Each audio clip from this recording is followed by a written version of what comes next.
A group of students have found a way to live healthier lifestyles. They're starting at the roots, bypassing the grocery store and growing their own food. Here's Jenna Morton. This is a lifestyle, and I want to continue this type of lifestyle. These students live a healthier life than most. I didn't really have much garden experience before, but I do now.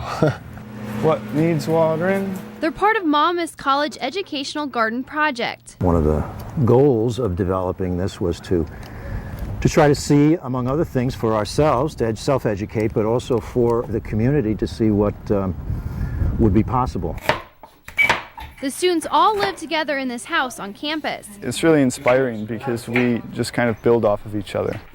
And all of their food can be found right in their own backyard. Some butterhead lettuce, some onions or leeks. These are carrots and spinach. Every night, they each take turns cooking dinner. We always say that Will's the best cook because he seems to just make really good meals. We have 3 different kinds of raspberries, black, yellow, and red. The yard is filled with fruit trees, vegetables, and even some beehives. Last year we got 4.5 gallons of honey, and we still have a bunch of that we're eating. A little vineyard is also growing. Right now on it we are growing, we have about 5 grapevines and then right now 2 hop vines. They live off what they produce.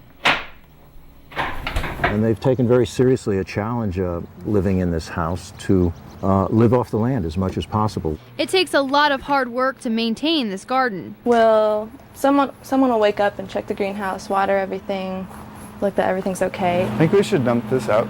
Over the week we'll compile a list and then go through it on Saturday mornings and take care of the garden. So under here we have 2 different kinds of spinach, and then at the end we have some kale.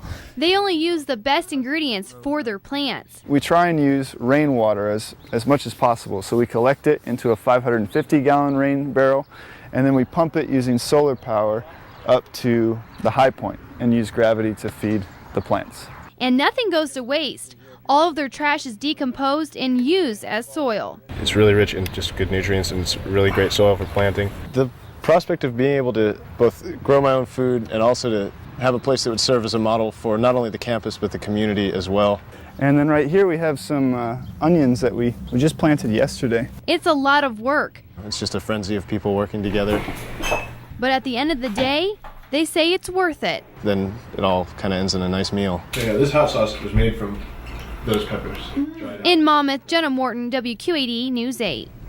The group has also received federal grants to receive the needed farmland and supplies. They recently acquired 6 new acres to grow on, and they're expecting to receive even more in the future.